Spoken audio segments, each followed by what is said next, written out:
Hello students, welcome to our tube classes.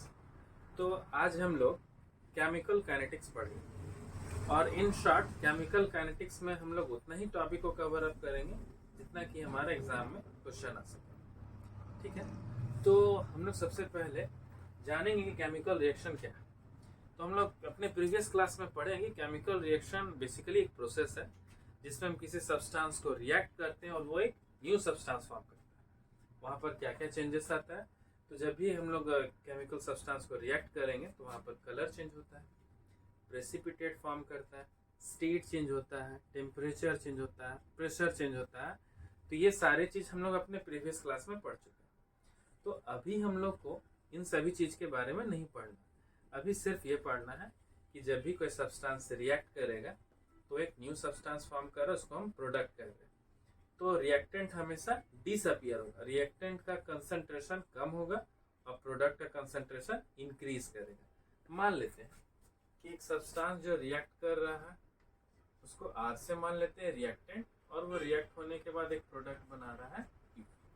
Reactant का concentration हमेशा decrease करेगा, इसलिए हम इसको माइनस dR/dt से लिखते हैं।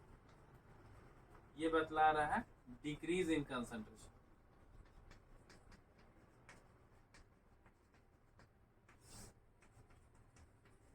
और हमारा जो प्रोडक्ट है वो हमेशा उसका कंसंट्रेशन बढ़ेगा रिएक्ट होने के बाद, तो ये हमेशा प्लस में रहेगा, जिसको कहेंगे increase in concentration. Increase in concentration by time.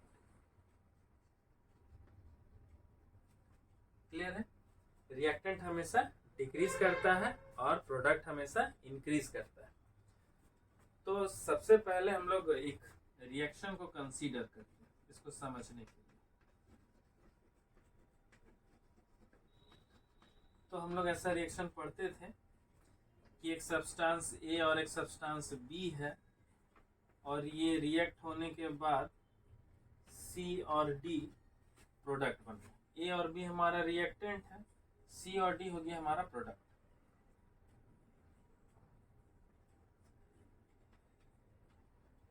तो इन जनरल जो हमारा रिएक्टेंट है वो रिएक्टेंट हमेशा डायरेक्टली प्रोपोर्शनल होगा रिएक्टेंट के कंसंट्रेशन से। तो हम रिएक्टेंट के कंसंट्रेशन को x मान लेते हैं और इसके कंसंट्रेशन को y मान लेते हैं, x और y मान लेते हैं। तो ये जो प्रोपोर्शनल है, ये प्रोपोर्शनैलिटी हम लोग हटाते हैं यहाँ से तो कांस्टेंट टर्म आ जाएगा।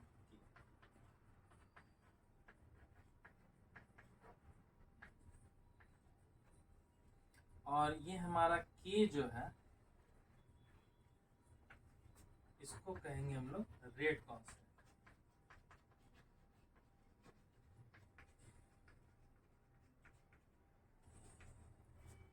तो हम लोग यहाँ से रेट लॉ को कैसे डिफाइन करेंगे, तो एक्सप्रेशन के टर्म में तो यहाँ तक लिखें। अब इसको डेफिनेशन में क्या लिखेंगे, the expression in which the reaction rate is given in terms of molar concentration of the reactant with each term raised to power। यहाँ पर ये स्मॉल a b c और d जो है, ये स्मॉल a b c और d जो है इसको स्टोशियोमेट्रिक कोएफिशिएंट्स हैं।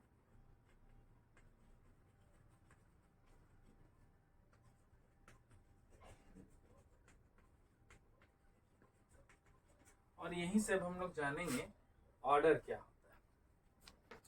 तो ऑर्डर क्या होता है, तो अभी तक हम लोग पढ़े कि हमारा जो रिएक्शन रेट है इसमें रिएक्टेंट का कंसंट्रेशन जो है वो पावर से दिखा रहे, R इक्वल टू के, A का पावर x, B का पावर y। अगर हमारा रिएक्टेंट का कंसंट्रेशन का पावर अगर 0 आता है तो हम लोग इसको कहेंगे जीरो ऑर्डर रिएक्शन। अगर हमारा रिएक्टेंट का पावर 1 आता है तो हम लोग इसको कहेंगे फर्स्ट ऑर्डर रिएक्शन। और अगर हमारा रिएक्टेंट का पावर 2 आता है तो इसको हम लोग कहेंगे सेकेंड ऑर्डर रिएक्शन। ठीक है, तो ऑर्डर तो हम लोग जान गए, अब इसका यूनिट भी साथ साथ लिखते जाते हैं। मोल पर लीटर पर सेकेंड पर मोल लीटर सेकेंड। क्लियर है? तो अब हम लोग यहाँ पर से इंडिविजुअली सबके टाइप्स को, जीरो ऑर्डर को, फर्स्ट ऑर्डर को, सेकेंड ऑर्डर को हम लोग डेराइव तो करेंगे ही। पहले यहाँ तक नोट डाउन कर लेते हैं। तो अब हम लोग एवरेज रेट के बारे में जानेंगे और इंस्टेंटेनियस रेट के बारे में जानेंगे। तो मान लेते हैं कि अगर कोई 1 मोल ऑफ रिएक्टेंट रिएक्ट कर रहा तो वो प्रोड्यूस किया 1 mole of product at any time T1।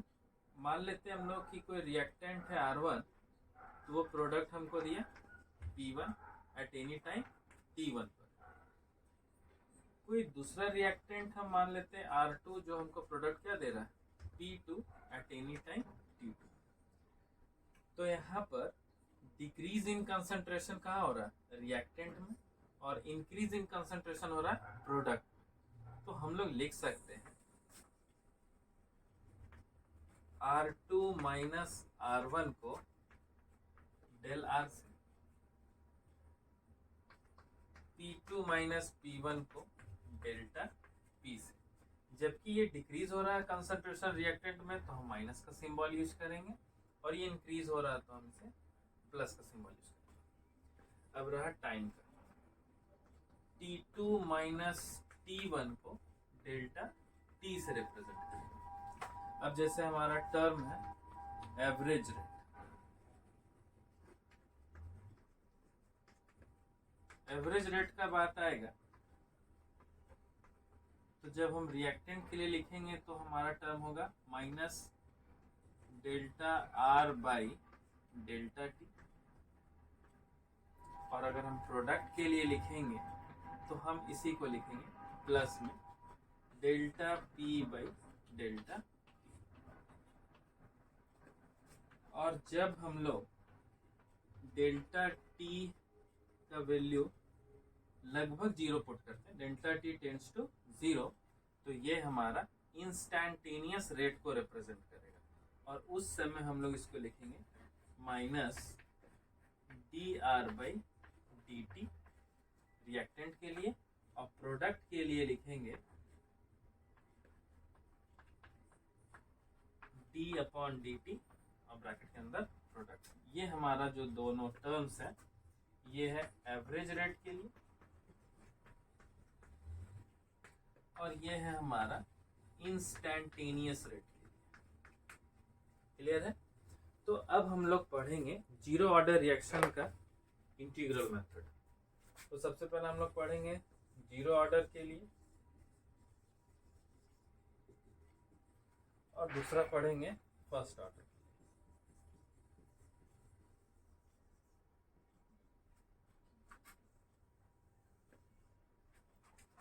Zero order में भी हम लोग एक रिएक्शन कंसीडर करेंगे, एक रिएक्टेंट और एक प्रोडक्ट। फर्स्ट ऑर्डर में भी कंसीडर करते हैं एक रिएक्टेंट और दूसरा प्रोडक्ट। जीरो ऑर्डर रिएक्शन क्या बतलाता है कि यहाँ पर जो रेट ऑफ रिएक्शन है dR बाई dt, तो ये तो डिक्रीज हो रहा था, माइनस का सिंबल यूज करेंगे। ये डायरेक्टली प्रोपोर्शनल होता है रिएक्टेंट के कंसंट्रेशन के कांस्टेंट से। ठीक है, तो हम लोग इसको इंटीग्रेट कैसे करेंगे?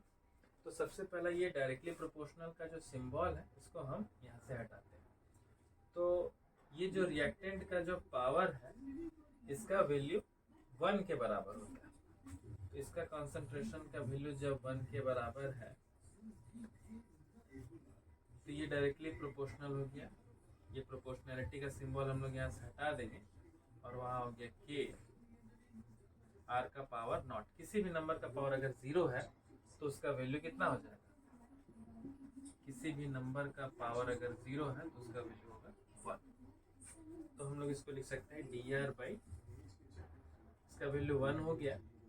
क्रॉस मल्टीप्लीकेशन किए तो डी टी इधर आ गया तो हो गया के डी टी। अब हम लोग क्या करेंगे? Taking integration both sides, D R का इंटीग्रेशन हो गया आर, ये तो कांस्टेंट है। डी टी का इंटीग्रेशन हो गया टी प्लस कांस्टेंट, ये हो गया हमारा इक्वेशन नंबर 1। जब हम लोग टाइम का वैल्यू 0 रखेंगे तो रिएक्शन रेट का वैल्यू हम लोग रखेंगे इनिशियल कंसंट्रेशन आर नॉट। अब हम लोग इस वैल्यूज को इक्वेशन 1 में पुट करेंगे तो हम लोग क्या पाएंगे? आर की जगह हम लोग आर नॉट पुट किए हैं, टी की जगह 0 पुट किए, तो ये हमारा हो गया सी का वैल्यू। क्लियर है?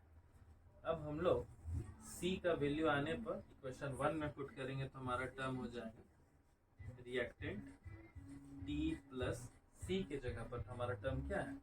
माइनस में है तो प्लस माइनस माइनस। जब हम लोग इसको सॉल्व करेंगे तो माइनस वाला इधर आएगा तो ये प्लस में चलेगा।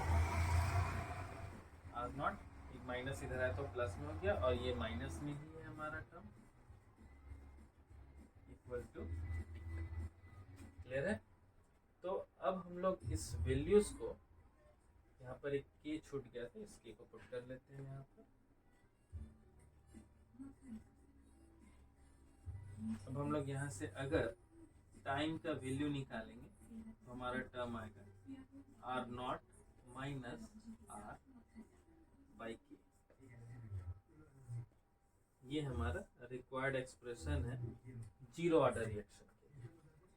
अब हम लोग अगर इसका हाफ लाइफ निकालना चाहते हैं तो इसका हाफ लाइफ कैसे निकालेंगे? हाफ लाइफ का मतलब हो गया कि जब टाइम का वैल्यू 1/2 हो और हमारा जो कंसंट्रेशन है उसका वैल्यू कितना हो? R nought by.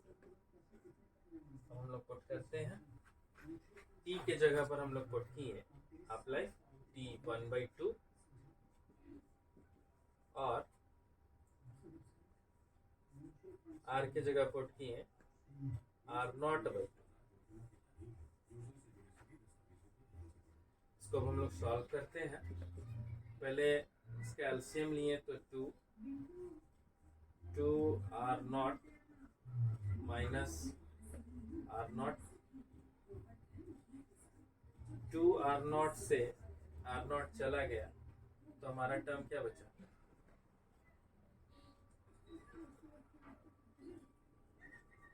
Are nought by 2। तो हमारा रिक्वायर्ड एक्सप्रेशन हो गया आर नॉट अपॉन 2k। यहाँ पर ये 2k को कांस्टेंट मानेंगे तो हम लोग कह सकते हैं कि हमारा ये जो हाफ लाइफ है ये डायरेक्टली प्रोपोर्शनल है इनिशियल कंसंट्रेशन से।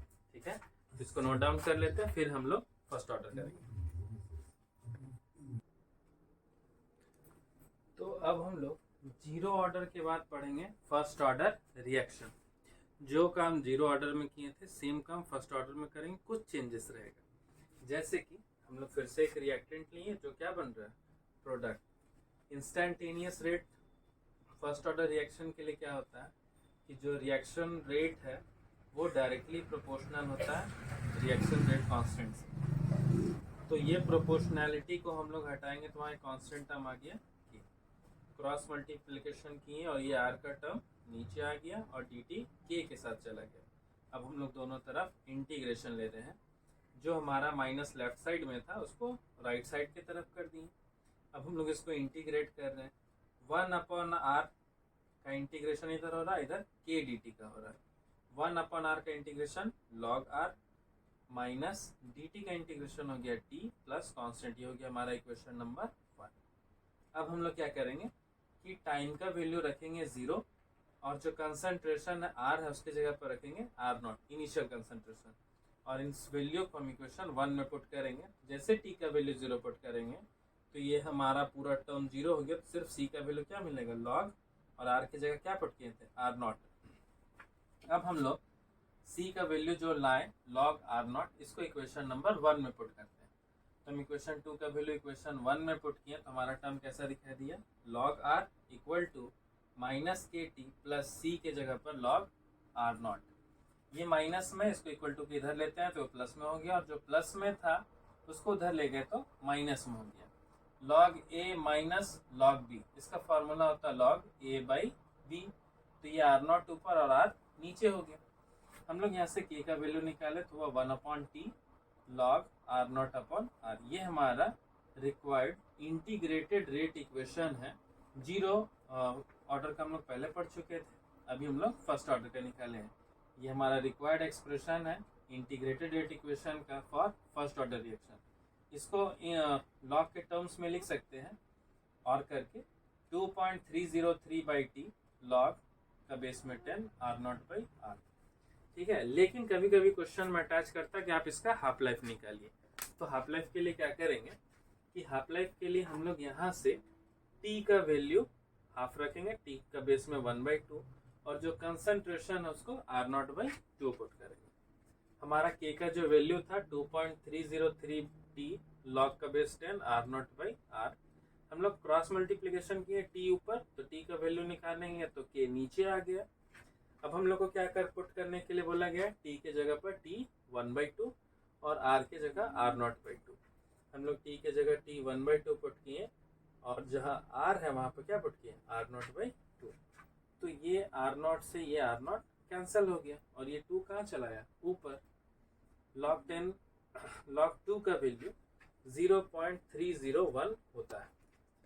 t 1/2 यहाँ कितना है 2.303, और log 2 का वैल्यू 0.301। जब ये इस टर्म से मल्टीप्लाई होगा तो हमारा टर्म कितना मिला, 0.693। क्लियर है, इसको नोट डाउन कर लेते हैं, और एग्जाम में इतना कम से कम बेसिक्स जो है वो क्लियर करके जाना है। ठीक है, इसको नोट कर लो।